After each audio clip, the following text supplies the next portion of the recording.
오늘의 일발장전 시작합니다. 일발장전의 두 기둥입니다. 최고의 주식 전문가 두 분 소개하겠습니다. 김영민, 김준호, MBN 골드 매니저와 함께합니다. 안녕하십니까? 반갑습니다. 자, 하루 매매하고 하루 쉬고 하루 매매하고 하루 쉬니까 오늘이 금요일인지 월요일인지 뭐 다들 헷갈린다 이런 이야기를 하고 있는데요. 우리가 또 쉬는 동안에 많은 뉴스들이 있었습니다. 앞서도 잠깐 얘기했지만 엔비디아 승승장구했고요. 테슬라는 계속해서 우리의 기대를 또 저버리고 있습니다. 자, 여러분 저희 일발장전은 여러분께 종목을 소개하지만은 그때 꼭 알아둬야 될 매크로 이슈들, 종목 이슈들, 국내에 오고 가는 흐름들, 투자 전략까지 여러분들에게 함께 제공하고 또 제시하고 있으니까요. 계속해서 저희 일발장전 끝까지 함께 주시기를 바라고요. 먼저 속보 하나가 들어왔습니다. 미국의 이 항만노조, 동남부 항만노조 파업이 당초에는 단기 파업으로 끝날 줄 알았는데 내년 1월까지 파업을 연기한다는 소식이 들려왔습니다. 자, 이 뉴스가 또 물류비 상승, 해운주 여러 가지로 가게 될 것 같은데 간밤에 또 유가까지 오르고요. 여러 가지 체크 포인트들이 많습니다. 자, 이런 가운데 영민 매니저. 네. 오늘의 일발, 오늘 금요일입니다. 네, 오늘 말씀해 주신 것처럼 금요일이에요. 사실 이제 제가 지난 수요일 날도 방송할 때 자꾸 지난주 얘기가 나와가지고 오늘도 마찬가지인데 월요일 같은 금요일인데 한 주를 이제 마무리하는 시점이고 이번 주가 이제 징검다리 휴장 때문에 어쨌든 수급 공백이 좀 이미 예상이 좀 되어 있던 상황이었죠. 그리고 내일 또 중요한 게 고용 보고서 발표가 또 예정이 좀 되어 있잖아요.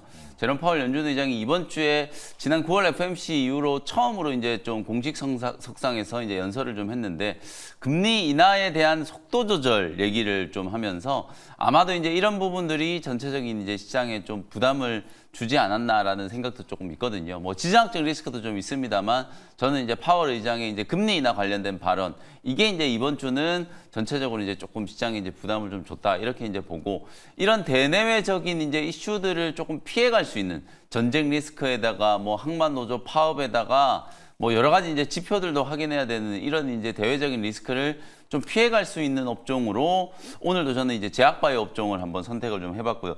어떤 종목을 할까 이제 고민을 하다가 9월에 이제 한번 소개를 좀 해드렸었던 SK 바이오팜이라는 종목을 다시 한번 소개를 좀 해드리도록 하겠습니다. SK 바이오팜은 말 그대로 이제 신약 개발을 전문적으로 하는 SK 그룹 차원에서 이제 역점을 좀 두고 좀 키워내고 있는 바이오테크 기업이라고 이제 보시면 될 것 같고요.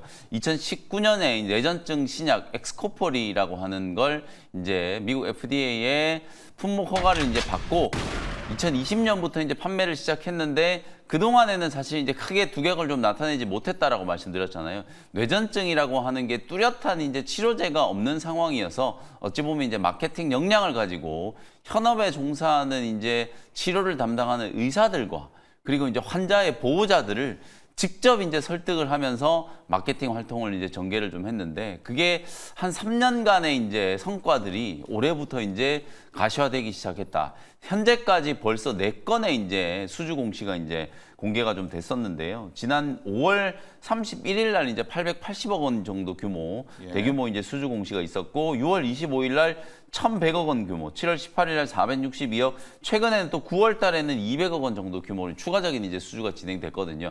SK 바이오팜의 미국 자회사로부터 이제 수주가 좀 된 거기 때문에 어찌 보면 뇌전증 신약에 대한 이제 현지의 주문이 늘어나고 있다라는 걸 우리가 이제 공시를 통해서 확인을 할 수 있다. 그래서 연간 기준으로 매년 이제 엑스코폴이 쪽에서 3천억 원 정도의 이제 매출이 이제 기대되는데 뭐 일부 우리 투자자분들이 3천억 하면은 요즘에 뭐 알테오젠이 뭐 몇 조, 유한양행이 몇 조 막 이런 얘기를 하니까 3천억이라고 하니까 그렇게 크지 않게 느껴질 수 있는데 알테오젠과 유한양행은 조 단위 이상의 매출이 나오면 거기에서 일부를 이제 로열티로 이제 받는 거고요.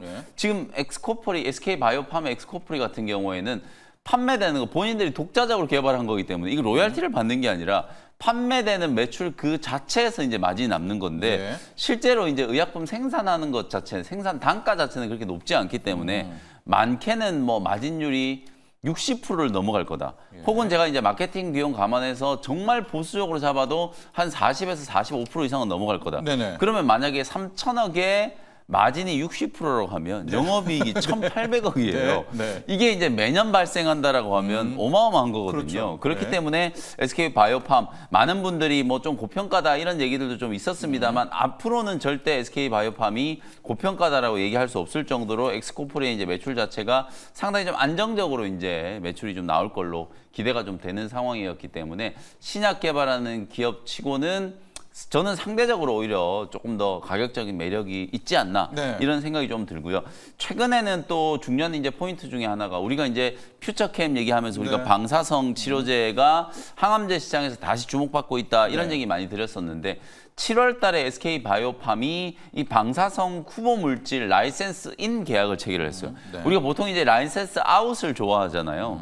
후보 물질을 발굴을 해서 뭐 전임상 내지는 임상 단계에 있는 후보 물질을 뭐 빅파마 내지는 이제 글로벌 제약 바이오 기업들한테 라이센스 아웃을 하면 그에 따른 이제 계약금, 마일스톤, 로열티 이런 것들을 이제 받게 네. 되니까 라이센스 아웃을 좋아하는데 자체적인 신약 개발 역량을 가지고 있는 SK 바이오팜 같은 경우에는 라이센스 인 방사성 치료제 후보 물질을 라이센스 인을 하면서 네. 이걸 이제 자체적으로 신약 개발을 이제 추진을 하겠다는 거거든요. 우리가 이제 항암제 시장에서 노바티스의 이제 플루빅토라고 하는 게 이제 성공하는 걸 이제 봤기 때문에 네. 방사성 치료제에 대한 이제 기대감. 그래서 최근에 이제 퓨처캠 주가도 굉장히 좀 강했던 거다 이렇게 이제 말씀을 좀 드렸었고 글로벌 이제 빅파마들이 ADC와 또 방사성 치료제를 이제 결합한 항암제 이제 후보 물질에 공격적인 이제 또 투자 관심을 많이 또 갖고 있는 상황이기 때문에 이런 이제 새로운 후보 물질을 이제 발굴하고 있다는 것조차도 네. 뭐 기사 나온 걸 보면 이제 SK 또 그룹의 최태원 회장이 뭐 장녀가 벌써 이제 관심을 좀 갖고 네. 있는 분야다. 뭐 이런 이제 기사들이 좀 나올 정도로 방사성 치료제 부분 그 중에서도 또 ADC와 결합을 해서 이제 표적 치료제로 또 개발을 하는 네. 방사성 치료제에 대한 이제 관심이 좀 높아지고 있기 때문에 그 부분에 대한 이제 또 관심도 한번 가져볼 필요가 있지 않을까 이런 생각을 좀 말씀드려 보도록 하고요. 네. 차트 보시면 이제 9월 초에 이제 소개를 해드렸을 때 이제 10만 원 좀 아래에서 이제 공략을 해가지고 한 11만 5천 원 근처까지 상승을 한번 했었다가 최근에 한 일주일 정도 예. 제약 바이오 기업들이 뭐 전체적으로 좀 쉬고 다 있잖아요. 흔들렸죠. 네. 삼성바이오로직스, 뭐 유한양행, SK 바이오팜 이런 기업들이 전체적으로 좀 조정을 좀 받는 와중에 한 일주일 정도 이제 가격 조정을 좀 받았기 때문에 뭐 9월에 소개해드렸던 가격하고 크게 차이 나지 않아요. 그래서 10만 원 초반, 뭐 10만 원에서 10만 3천 원 정도를 매수 가격으로 이제 생각을 하시고 접근을 한번 해보시면 좋지 않을까라는 생각이 좀 들고요. 1차 목표가는 지난번과 마찬가지로 다시 한번 이제 12만 원, 최근에 이제 50일 신고가 한번 찍었던 자리이기 때문에 12만 원 정도를 다시 한번 목표가로 말씀드리고요. 손절가는 9만 원 정도 참고하시면 되겠습니다. 네, 오늘 영민 매니저의 일발 정보는 SK 바이오팜입니다. 우리가 흔히 간질이라고 이야기하는 이제 뇌전증의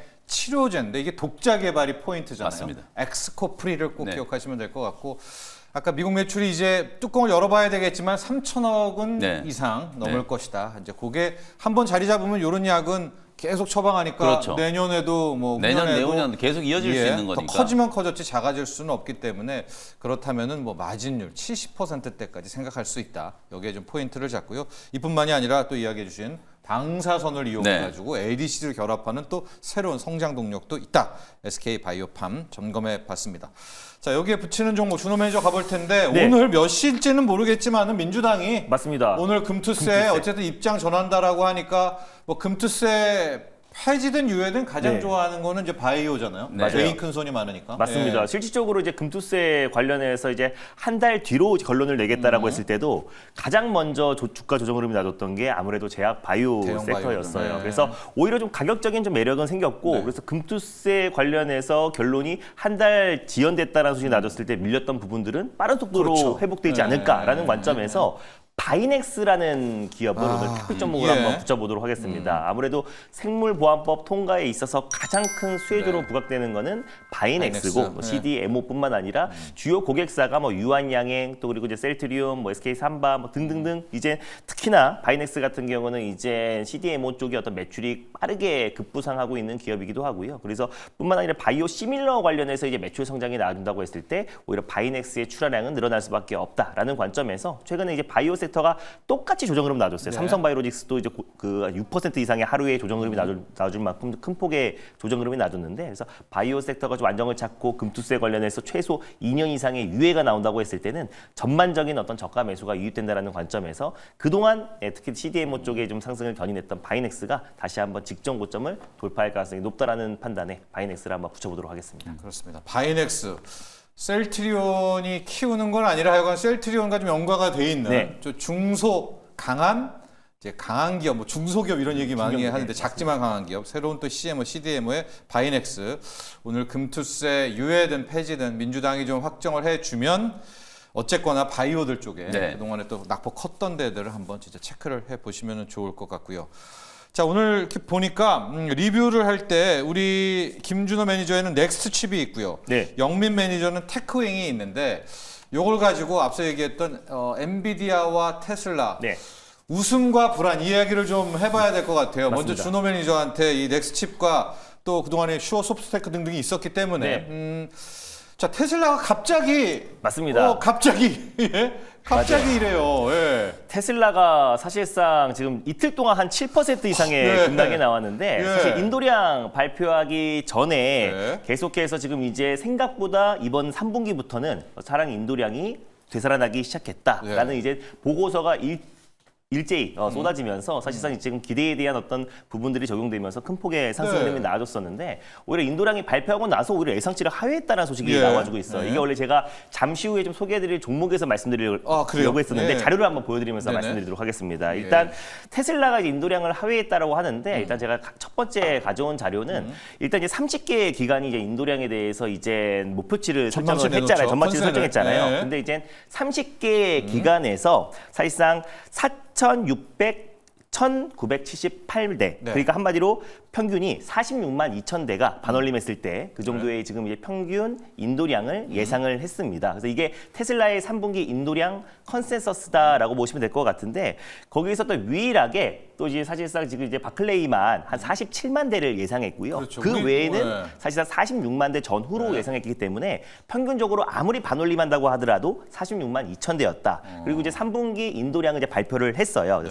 인도량 발표했는데 46만 2,890대로 시장 월가 예상치를 상회를 했고 예. 전년 동기 대비해서 6.4%가 지금 상승을 늘었어요. 했습니다. 네. 그러니까 결국에 9개월 만에 사실상 차량 인도량이 본격적으로 살아나기 시작했다라는 건 오히려 호재였고 월가 예상치를 상회했던 건데 블룸버그에서 집계했던 예상치가 네. 46,900대입니다. 3,900대예요. 네. 그래서 그럼 그동안 그 언론에서는 블룸버그의 예상치를 기준으로 줬고 월가 예상치를 1,000대 이상 그 하회했다라고 네네. 하면서 네. 시장 예상치를 빼버리더라고요. 하회했다라는 네. 언론들이 계속 쏟아졌어요. 네. 그 이유를 생각해 보니까 테슬라가 아무래도 광고를 하지가 않잖아요. 그러다 보니까 언론에서 테슬라를 좋아하지도 않을 뿐더러 네. 아무래도 테슬라 주가가 이제 한국인들이 가장 많이 갖고 있는 주식 중에 맞아요. 하나잖아요. 네, 그러다 전 보니 세계에서 그래요. 약간의 세론이 나오지 않았나. 그러니까 네. 실질적으로 월가 예상치를 평균치했던 것보다 훨씬 더 많게 1,000대 이상 많게 나왔고 네. 근데 이제 블룸버그의 어떤 예상치를 자꾸 기준으로 잡으면서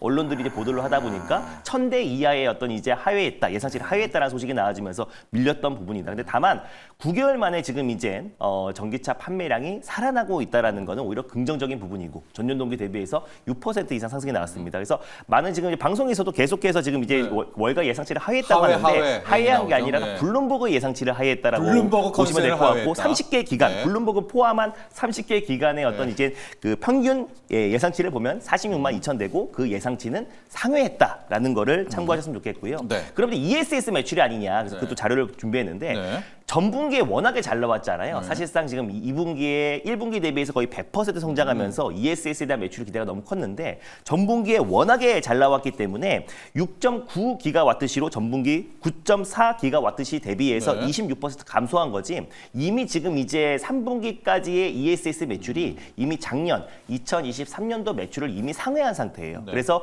전 세계 지금 ESS 매출은 가파르게 증가하고 있다. 2분기가 좀 유독 매출 성장이 가파르게 증가됐기 때문에 전분기 대비해서는 하회할 수밖에 없었다라는 거. 다만 올해 벌써 3분기가 좀 지금 들어가는 시점에서 오히려 지금 2023년도의 매출은 이미 뛰어넘은 상태다 보니까 ESS 매출은 여전히 견고하다라고 보시면 될 것 같고요. 네.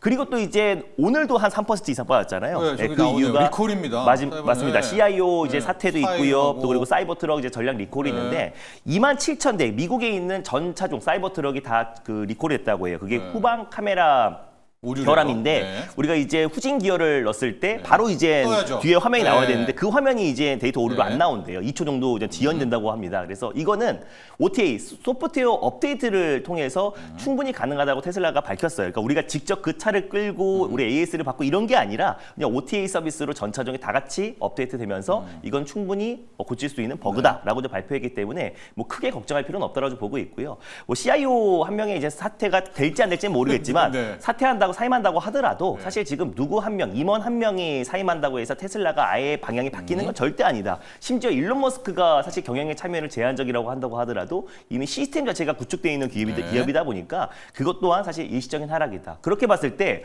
오히려 2차 전지와 자율주행은 오히려 지금 이제 특별한 악재가 없는 상태에서 조정 흐름이 나와줬을 때는 오히려 조정 시 매수의 관점이 충분히 유효한 관점이고요. 2차 전지 네. 업황이 지금 턴 어라운드 되고 있고 또 10월 10일 로보택시 공개를 앞두는 시점이다 보니까 오히려 지금 조정이 나와줬을 때 2차 전지와 자율주행을 오히려 주춤해야 되는 시기가 아닌가 보고 있습니다. 우리가 지금 CIO가 갑자기 사임하니까 네. 뇌피셜을 좀 돌린 거죠. 아니 10월 10일 로보택시인데 CIO가 사임해 혹시 그 CIO가 로보택시 담당자인데 책임을 느끼고 떠났을까? 뭐 이런 걸 생각을 했는데 너무 가지 마라. 네. 네, 준호만이죠. 그럼 오늘 이제 넥스트칩도 네, 넥스트칩도 이제 마찬가지로 이제 처음에 이제 생성형 AI, 오픈 AI 챗 GPT가 나왔을 때 그 이후에 가장 큰 수혜주는 사실 한미 반도체를 비롯한 네. HBM 관련 종목이잖아요. 그래서 이 자율주행 시장에서 누가 선점할지는 좀 지켜봐야 될 부분이지만 결국 이 자율주행을 칩 관련해서 가장 이제 국내에선 특허를 많이 가지고 있고 차량 반도체. 그리고 삼성이나 현대와도 협업을 하고 있는 특히 글로벌 차량용 반도체 기업 중에서는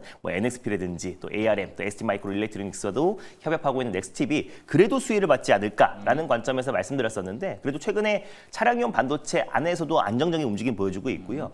반도체 수출을 책임진 게 AI 쪽이 막 크긴 하지만 차량용 반도체도 한몫하고 있다라는 거. 그래서 넥스팁의 어떤 실적 성장도 충분히 기대가 되는 시점에서 이 자율주행 시장 개화에 있어서 차량용 반도체 특히 자율주행 칩 관련된 시스템 온칩을 공급하고 있는 넥스칩은 더 추가적인 상승 여력은 충분히 남아있다고 보고 있습니다. 그래서 네. 직전 고점 부근대가 한 14,000원 부근대인데요. 이번 로보택시 공개 전후로 약간의 뭐 세론도 충분히 나올 수 있겠지만 네. 전 추가적인 상승력이 남아있다는 관점에서 목표가를 14,000원으로 좀 상향하면서 좀 지켜보도록 하겠습니다. 그래서 오늘 자율주행 흔들린다며도 받아라. 맞습니다. 받는 네. 것이 좋은 2차 전략이죠. 전지와 자율주행은 네. 오히려 조정시 매수의 관점. 오히려 매수의 오늘 관점. 테슬라의 하락으로 밀렸을 때 네. 오히려 그동안 진입을 못하셨던 분들이 좀 싸게 살 수 있는 기회가 되지 않을까 보고 있습니다. 좋습니다. 자, 테슬라의 불안. 그래도 이제 10월 10일 마지막 히든 카드가 있기 때문에 히든은 보고 가자. 네, 레이스를 네. 네, 포커처럼 가자. 자, 영민 매니저. 인세인. 네. 블랙웰의 수요가 미쳤다. 우리도 미쳤다 이런 표현 많이 쓰는데 젠슨왕도 미쳤다네요. 네, 오늘 엔비디아 테크인 얘기 가면서 같이 가보죠. 네. 조금 드리기 전에 조금 네. 전에 이제 그 넥스트 칩 리뷰를 하는 지금 테슬라 네. 리뷰를 해주셨는데 네. 테슬라 실적 발표와 관련해서 이게 이제 투자자들이 뭐 컨센 대비 1000대 하회한 거 가지고 주가가 7%나 빠진 게 아니라고 보거든요. 네. 다음 분기에 이제 얼마나 팔 수 있을지에 대한 이제 명확한 뷰가 제시가 안 된 거 그게 이제 저는 네. 가장 결정적인 이제 하락의 이유였다라고 보고 그거보다 더 결정적인 건 이제 10월 10일 이제 로보택시에 대한 이제 기대감이 과연 이제 얼마나 큰가 이 부분이 저는 이제 결정적인 이제 변수라고 보거든요. 그래서 10월 11일 이제 공개될 로보택시가 사실 뭔가 이제 좀 센세이셔널 반응이 나오지 않는다면 세론이 될 거기 때문에 인도량이 이제 공개되자마자 제가 볼 때는 뭐 인도량이 컨센 대비 더 잘 나왔어도 네. 분명히 이제 주가는 조금 이제 선조정이 좀 들어왔을 거라고 보거든요. 그래서 그런 식의 이제 차익 실현 물량들이 좀 나온 것 때문에 이제 조정을 좀 받은 거기 때문에 네. 아마도 이제 많은 투자자분들이 테슬라 주가가 이제 빠지면 국내 이제 2차 전지 종목들도 같이 자율주행 동조돼서 네. 좀 빠지는 게 아닌가 이런 생각 좀 하시는 분들이 많은데 실제로 테슬라가 또 올라갈 때 우리나라 이제 2차 전지 기업들이 같이 이제 커플링이 돼서 많이 올랐느냐 이걸 보면 또 아닙니까? 그것도 아니거든요. 네. 그게 차별적인 이제 흐름들이 만들어진 종목들이 좀 많기 때문에 어쨌든 뭐 테슬라 주가가 로보택시 공개되기 전에 좀 세론이 좀 나오면서 조정을 좀 받고 있습니다만 2차 전지 섹터 쪽에서는 분명히 이제 좀 관심을 좀 가져볼 필요가 있지 않을까 오늘요, 이런 생각이 조금 역설적으로. 들고 네. 그다음에 이제 엔비디아 얘기를 네. 조금 해드리면 엔비디아 이제 젠슨항 CEO가 이미 이제 지난달부터 계속 이제 블랙엘 띄우기에 저는 나서고 있다 이런 생각이 조금 들고 인세인 진짜 뭐 정신이 나갔다라는 네. 표현이잖아요. 그 정도로 폭발적으로 이제 지금 주문이 좀 들어오고 있다라는 걸 이제 강조를 좀 하는 건데 과연 이제 얼마나 양산을 해낼 수 있을지가 이제 관건이에요. 그래서 SK 하이닉스 네. 외에는 아직까지는 이제 12단을 이제 본격적으로 이제 공급할 수 있는 기업 자체가 별로 없다 보니까 어찌 보면 하이닉스 입장에서도 생산량을 늘려야 된다는 측면에서 아마 요 기사 많이들 보셨을 거예요. SMPT 쪽으로 네. TC 본더 이제 공급처 또 다변화한다. 네. 우리가 지난 한 3월인가 4월인가 봄쯤에 우리나라 이제 하나 에어로스페이스의 자회사 네. 하나 정밀기계 정밀기계. 지금은 이제 인적 분할이 좀 돼가지고 분사한 회사 이제 자회사로 지금 예. 하나 정밀기가 이제 들어가 있는데 TC 본더 이제 다원화에 대한 얘기들이 막 나오는 거잖아요. 그래서 이게 실제로는 뭐 한미 반도체 악재다 이렇게 이제 저는 접근을 하는 것보다는 시장 전체적으로 봤을 때 그만큼 물량이 지금 많이 필요하다는 거거든요. HBM3 12단 이제 공급처 자체가 어찌 보면 이제 SK 하이닉스 외에도 마이크론 테크놀로지라든지 삼성전자 쪽으로도까지 분명히 좀 확대가 돼야 되는 부분이고 그래서 우리가 이제 4분기에는 정말 삼성전자 이제 HBM3 12단 공급 이제를 위한 퀄테스트, 찍기를. 퀄테스트 통과를 이제 기다리고 네. 있는 거거든요. 그래야만 저는 또 삼성전자 주가도 좀 회복이 좀 될 거라고 보는 거기 때문에 어쨌든 엔비디아의 블랙웰 양산이 이제 개시가 좀 됐고 그에 따른 이제 지금 판매량 자체도 기대감이 이제 고조되고 있다라는 거. 실제로 미국 증시가 좀 쉬어가는 와중에도 엔비디아와 AMD 그다음에 뭐 마이크론 테크놀로지 이런 메모리 반도체 기업들의 흐름은 좀 좋았잖아요. 그렇습니다. 최근에 보면 SK 하이닉스도 이틀 동안에 막 5% 3%씩 이렇게 이제 급락이 나왔고 삼성전자도 지난 수요일 날 장중에 5만 전자 이제 안 볼 줄 알았는데 5만 9,900원까지 또 갔다 왔습니다. 하락을 네. 했었거든요. 그래서 그런 부분들이 분명히 좀 있기 때문에 제가 생각했을 때는 이제 엔비디아 주가를 과연 우리나라 이제 반도체 기업들이 따라갈 수 있겠는가? 네. 그 따라가기 위해서는 하이닉스를 중심으로 한 또 HBM3E 12단 그리고 내년까지 감안한다라고 하면 HBM 이제 4에 대한 이제 긍정적인 이제 전망들이 좀 나오고 있는 거기 때문에 그런 기류를 좀 감안한다면 삼성전자와 하이닉스 오늘은 좀 반등의 무게를 좀 두고 대응을 좀 해보시면 좋겠다. 이렇게 말씀을 좀 드리겠습니다. 그러면서 테크윙 보죠. 네. 그래서 테크윙은 네. 뭐 네. 말씀드렸던 것처럼 HBM과 관련된 가장 뭐 직접적인 수혜주고 네. 뭐 PSK 홀딩스, 테크윙, 한미 반도체 네. 뭐 거의 다 주가가 다 동조가 되어 있다라고 YCDI, 보시면 돼요. 그래서 네. 하이닉스가 결국 또 올라가야 네. 요 종목들도 같이 이제 따라서 움직이는 거기 때문에 4만 원 아래에서는 뭐 제가 계속 말씀드렸던 것처럼 적극적인 매수 기회다. 이런 관점으로 이제 테크윙도 보시면 될 것 같습니다. 네. 오히려 TC 본도 공급처를 다각화한다는 하이닉스. 그래서 이제 뭐 일각에서 좀 보니까 하이닉스는 오케이, 한미 반도체는 이제는 뭐 이별 뭐 이렇게 하는데 오히려 영민 매니저는 아니다. 네. 이건 물량이 더 들어온다는 그렇죠. 거의 방증이다. 그리고 지금 추정치가 이제 ASMPT 쪽으로 30대를 주문했다고 하잖아요. 네. 하이닉스가 지금 올해부터 계속 한미 반도체가 증설 투자를 해가지고 내년이 되면 월 생산량이 한 35대 정도 돼요.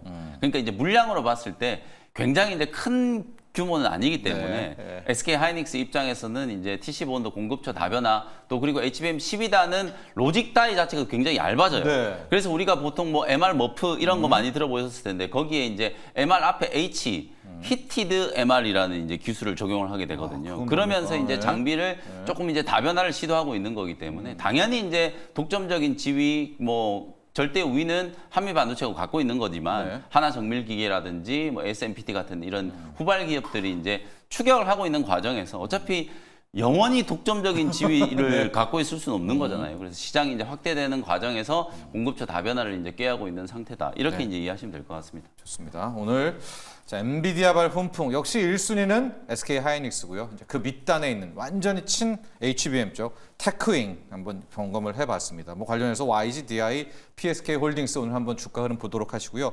앞서서 항만 노조 파업이 길게 이어질 것 같다라는 얘기가 내는 순간 속보들이 속속 들려왔습니다. 종료가 됐답니다, 여러분. 항만 파업이 종료가 됐는데 임금 인상을 무려 62%의 6.2가 아니죠. 네. 62% 임금을 올려주는 거를 방증으로 하면서 파업이 모두 끝났다고 합니다. 끼부리는 김민지님 바로 연락을 주셨어요. 항만 파업 종료, 해운주들 오늘 하락하나요? 이렇게 질문을 주셨습니다. 준호 매니저, 근데 네. 해운주가 금요일에 올라가질 않았어요. 맞아요. 우리 다 맞아가지고. 그날. 해운주가 또 이제 항만 파업도 네. 있지만 또 중동발 지정학적 있었는데, 리스크로 올라가야 수도 되는데. 있었었는데 네. 근데 그 전에 이미 또 먼저 움직였어요. 사실 항만 파업을 한다라는 게 지지난주부터 계속 나왔던 이슈다 보니까 뭐 STX 그린로지스라든지 네. 또 그리고 또 흥하 해운 같은 기업들이 먼저 좀 움직였던 부분들이 오히려 또 이제 파업 예고가 나오면서 오히려 좀 차익 매물이 나왔다라는 관점에서 오늘 이거 발표하고 나서는 일시적인 하락이 나올 수밖에 없다라고 보고 있는데 이제 해운 쪽은 또 중동발 지정학적 리스크랑 같이 또 맞물리면서 또 이제 공급망 이슈가 계속 좀 이어질 가능성이 좀 높다라는 점에서 오히려 오늘 큰 조정이 나와주면은 충분히 또 조정 시 매수의 관점 유효하다라고 보고 있습니다. 그래서 오히려 뭐 긍정적인 이슈고요. 또 이게 또 장기화된다고 했을 때는 또 국내 증시에 미친 물가 영향도 상승, 컸기 때문에 오히려 너무 잘 되지 않았나. 여기에다가 이제 오늘 금투세 관련해서 한 2년 이상의 유예 얘기만 딱 예. 나와준다고 했을 때는 그동안 우리 국내 증시의 상승에 발목 잡았던 어떤 강력한 저가 매수세와 또 증시 대기 자금이 유입되지 않을까 좀 보고 있습니다. 시장이 진짜 똑똑한 게 STX 그린로직스 말이에요. 네. 금요일 날 한 10% 급등하다가 맞아요. 10% 급락했잖아요. 바로 밀려버리잖아요. 아니 오늘 조금 전에 나올 항만 파업 종목을 네. 시장을 알고 있다. 완전 소름인데요. 이거. 그렇게 해석할 수도 있을 것 핵소름인데요? 같고 네. 어쨌든 이게 길게 이어지지 않을 거라는 이제 전망에 힘이 좀 실리면서 미리 이제 좀 차익 시장이 좀 나온 게 아닐까라는 생각이 좀 들고 네. 방금 말씀하셨던 것처럼 실제로 이게 장기화됐을 경우에는 네. 물류비가 또 급증을 하면서 이게 결국은 물가로 이어질 수밖에 없잖아요. 그럼 물가가 또 올라가 버리면 금리 인하를 못 하니까. 네. 그게 이제 결정적인 변수인데 아직까지 또 이 지정학적 리스크로 인한 유가 상승에 대한 이제 우려가 남아있어. 있잖아요. 그래서 네. 아마 오늘 테마적인 측면에서 봤을 때는 또 한국 석유라든지 뭐 이런 또 원유 관련된 종목들 쪽으로는 또 테마가 좀 붙지 않을까. S올도 올릴지 몰라요. 네, 뭐 이제 그런- 드디어 대형 그런 또 트레이딩을 좋아하시는 분들은 또 그런 것도 한번 참고를 좀 하시면 될 것 같습니다. 그렇습니다. 우리 미라님도 의견 주셨습니다. 임금이 엄청 올랐으면 운임비 상승 영향 없나요? 영향 있겠죠. 이제 하역하는 그 인부들이잖아요. 네. 그렇죠. 이분들의 지금 월급이 60%가 올랐으니까 하역 비용이 또 포함이 되면은 이 해운사들이 가만히 있지는 않겠죠. 이걸 또 비용을 항상 또 운임에다가 전가하기 로봇으로 때문에 대체하겠죠. 예, 내지는 길게 네. 보면 그렇게 네. 되겠지만은 결국 그래서 오늘 역설적으로 해운주가 그렇게 하락할 것 같지도 않다.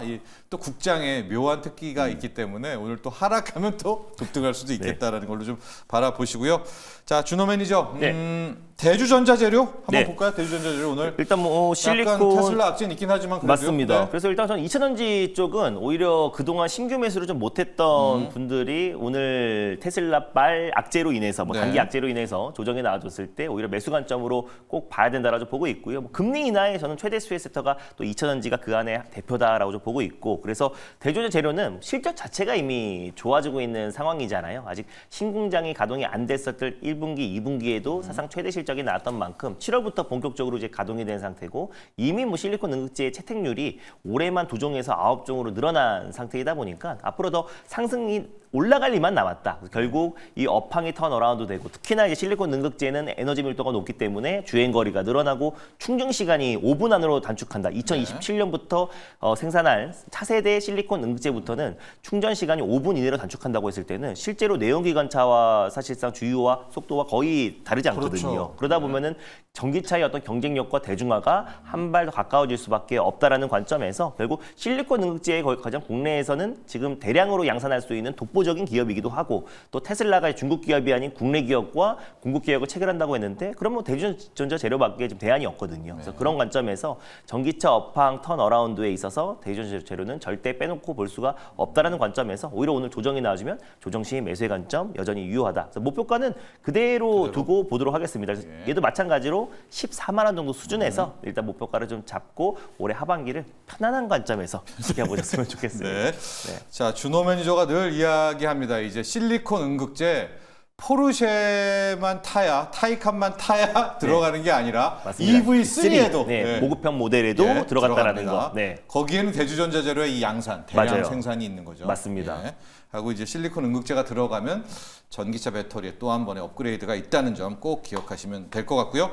자, 이제 영민 매니저 ABL 바이오 한번 가보도록 하겠습니다. 네. 우리 기술 플랫폼의 거의 3대장 중에 하나고 저는 오늘 금투세 민주당이 좀 폐지 쪽으로 가면 어떨까? 근데 이제 폐지 얘기도 분명히 좀 나오긴 그렇죠. 하더라고요. 당론으로 일단 유예는 거의 뭐 확정적인 것 같고 네. 이러다 또 뒤통수 치면 좀 큰일 날 것 같긴 그건 한데 아닌 것 어쨌든 같아요. 근데 네. 유예는 네. 확정적인 네. 것 같고 일부 의원들 입에서는 어차피 유예해봤자 또 이런 2년 시끄러운 뒤에. 뭐 일들이 네. 또 벌어질 거기 때문에 아직까지는 이제 좀 시기상조다 뭐 그러면서 또 폐지 얘기를 네. 하시는 분들도 분명히 좀 있더라고요. 그래서 뭐 최소한 유예, 최소 2년 이상의 이제 유예, 네. 잘하면 뭐 폐지. 폐지. 만약에 폐지가 된다라고 하면 시장 입장에서는 진짜 이제 월요일 좀 큰, 날아간다. 네, 네. 큰 호재로 이제 네. 받아들일 수가 있는 부분이기 때문에 뭐 그런 부분들은 제약바이오 업종에 이제 당연히 좀 호재성 이슈로 작용할 수 있는 부분이고 ABL 바이오 같은 경우에는 뭐 제가 이제 9월 13일 날 말씀드렸던 딱 주가가 악재성 이슈에 이제 밀리면서 이제 바닥을 좀 다지고 있는 그 구간에 이제 말씀을 좀 드렸었는데 그렇습니다. 지금도 어찌 보면 위치로 보면 저는 이제 비슷한 것 같거든요. 하단 추세가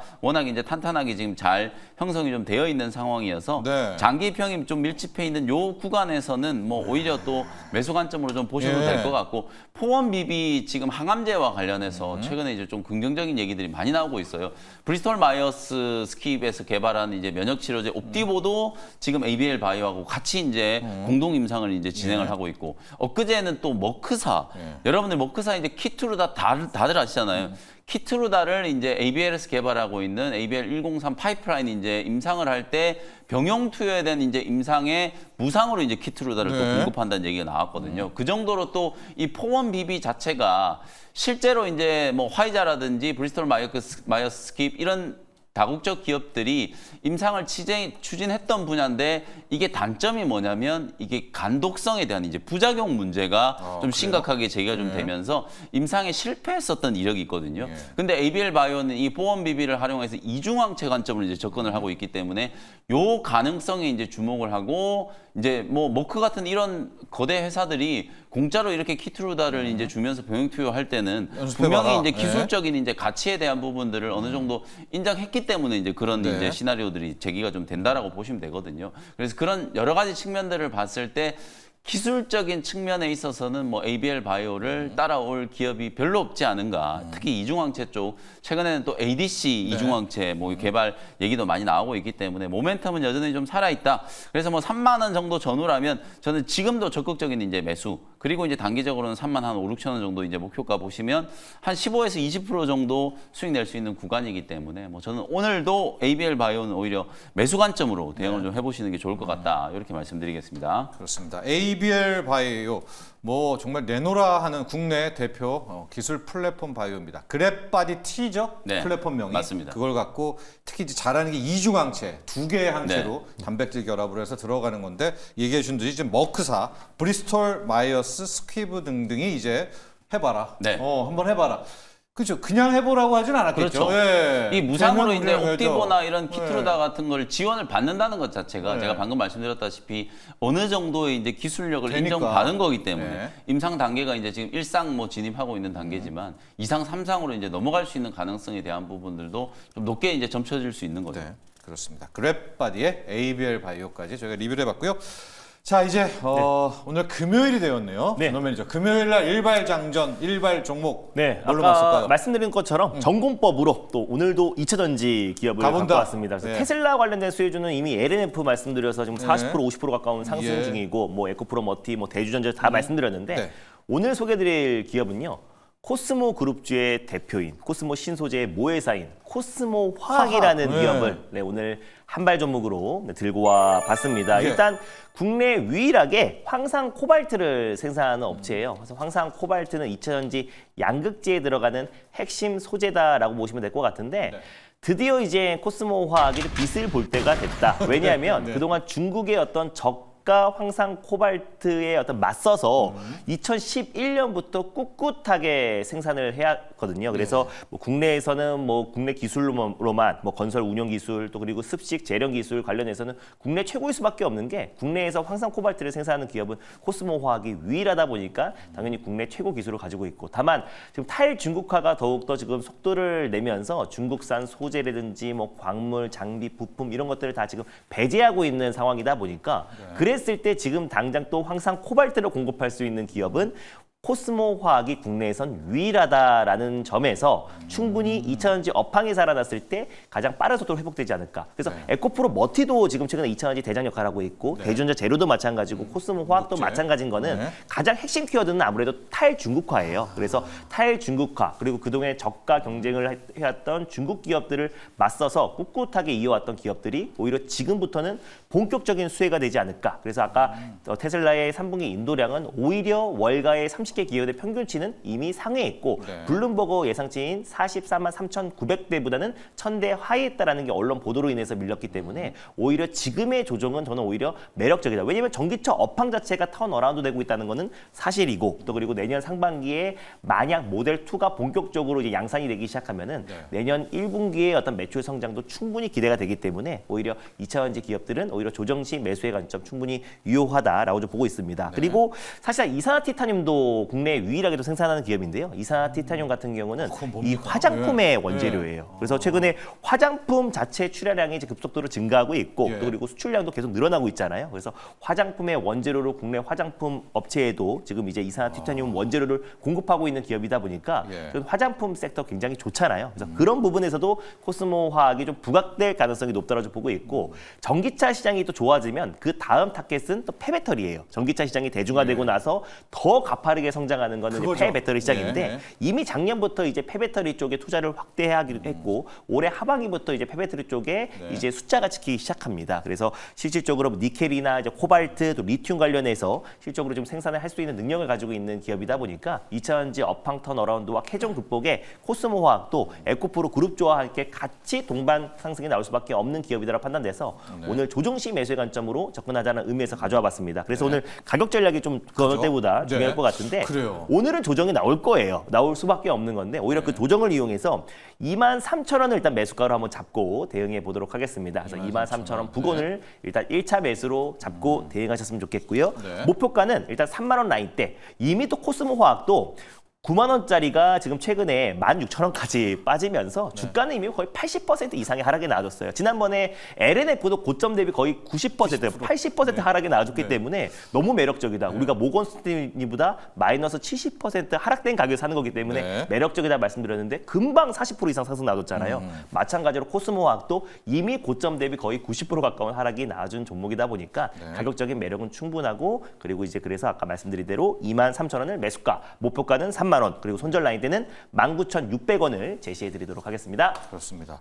우리가 하이 니켈, 뭐 니켈 이야기도 많이 하고 전구체 이야기도 많이 하는데 코발트는 맞습니다. 진짜 귀해요. 말도 별로 좀 안 하고 있는데 맞습니다. 코스모화학입니다. 황산 코발트. 아마 앞단에서 양극재 이쪽 라인들 뜰 때 보면은 이제 딱 들어가겠죠. 맞습니다. 코스모화학도 하고 폐배터리까지도 한번 보고요. 주가 매력도 있습니다. 오늘 분명히 2차전지 초반부에는 힘들겠지만 한번 봐야죠. 우리만의 2차전지를. 코스모화학 받고. 자, 용민 매니저. 코스모화학의 황산 코발트에 한번 붙일 종목이 있습니다. 황산 코발트 굉장히 중요한. 우리가 보통 이제 3원계 리튬이온 배터리 뭐 이렇게 얘기 많이 하죠. NCA, 뭐 NCM 망간, 이런 얘기 많이 하는데 그 중간에 들어가 있는 C가 이제 코발트라고 이제 보시면 될 것 같고 핵심적인 이제 원료고 아까 김종민 매니저 얘기해 주셨던 것처럼 우리나라에서는 뭐 유일하게 현재 이제 양산을 좀 하고 있는 기업이기 때문에 당연히 이제 국내 밸류 체인에서는 이제 중요한 기업이고요. 더불어서 이제 코스모 신소재도 마찬가지로 이제 양극재 이 수직 계열화를 좀 해놓고 사실 2차전지 종목들 잘 갈 때 굉장히 좀 주가가 급등했던 기업이에요. 한때를 주름 잡지 않았어요. 신소재, 뭐 어마어마했던 이제 기업들이었기 때문에 이제 그런 기업들에 대한 이제 다시 이제 우리가 조금 복귀를 해야 될 시점이 왔다 이렇게 보고 어쨌든 2차전지 이제 테슬라 인도량을 보시면 분기 기준으로도 회복이 좀 되고 있고 전년 동기 기준으로도 어쨌든 이제 캐즘을 좀 극복했다라고 할 수는 없겠습니다만 내년도까지 이제 좀 바라본다라고 하면 결정적으로 어쨌든 유럽 쪽에 올해 이제 역성장이 좀 예상되기 때문에 내년에는 다시 유럽 전기차 시장이 좀 회복이 된다라는 전제하에 분명히 이제 캐즘은 좀 극복이 될 거다. 저가 모델도 나오잖아요. 그렇죠. 이제. 그러면 이제 네. 주가는 항상 우리가 제가 말씀드린 것처럼 적어도 한 6개월 전부터 이제 움직이는 거니까 최근에 이제 에코프로 머티나 뭐 에코앤 드림 그다음에 뭐 대주전자 재료 이런 네. 종목도 이제 좀 살아나는 걸 보면 어쨌든 주가 자체는 충분히 이제 투자 심리가 좀 회복되고 있는 단계다 이렇게 이제 볼 수 있을 것 같고 그래서 저는 이제 왕의 기환이 되려면 진짜 이제 2차 전지 종목들이 살아나려면 결국 얘들이 올라가야 되는데 에코프로예요? 에코프로 BM 네 에코프로 BM이 올라가면 이제 진짜 캐즘이 이제 극복됐다. 에코프로 BM 같은 경우에는 4분기 때 이제 예. 흑자 전환에 이제 기대감. 저희가 이제 원자재 가격 랠리, 네, 달러 네. 약세 말씀드리면서 네. 원자재 가격 랠리를 이제 말씀드렸는데 어쨌든 양극재 기업들은 원자재 가격이 일단 상승했을 때 뭐 충당금 환입에 대한 이제 이슈도 네. 있고 실적 이제 개선에 대한 이제 기대감이 반영될 수 있기 때문에 오늘 뭐 제가 붙이는 종목은 에코프로 BM. 네, 에코프로 BM을 한번 붙여보겠습니다. 왕중왕 또 이전 상장 뭐 기대도 있고 그렇죠. 뭐가 있긴 있는데 네, 이 한때 왕이에요. 죄송해요. 맞아요. 뭐가 많은데 이게 안 놓아줘요. 네. 우리 그때 네. BM이 진짜 가긴 가줘야 될 것 같아요. 맞습니다. 에코프로 근데 BM. 그래도 에코프로 BM보다 최근에 그래서 에코프로 머티가 머티, 그래도 예. 중심축 역할을 또 잘 해주고 있고 또 시장을 또 끌어올리는 역할 중에서 마치 코스피에 삼성전자가 있다면 또 코스닥엔 에코프로 BM이 예, 굳건히 예. 있기 때문에 오늘 금투세 관련해서 진짜 폐지 얘기 나오면은 에코프로 BM도 만만치 않게 만만치 올라가지 않을까 보고 있습니다. 그렇습니다. 에코프로 BM 또 우리 네, 코스모화학. 코스모 화학도 있었고요. 자, 오늘 한번 언제쯤 나올지 모르겠습니다. 민주당의 입장이 금투세 관련 입장이 제가 보기엔 장 끝나고 내보낼 것 같은데 만에 하나 민주당이 장 중에 한번 내보낸다면은 네. 네, 오늘 보시죠. 제발 좀 잘해줬으면 좋겠습니다. 네. 네. 오늘 대형 바이오줄 특히 2차 전지 중에서 진짜 최근에 단기 또 급등했던 것들 더 한번 시세가 붙을 수 있으니까요. 주목해 주시기 바랍니다. 자, 오늘 금요일 일발장전 여기까지 하겠습니다. 오늘 감사합니다. 고맙습니다. 감사합니다.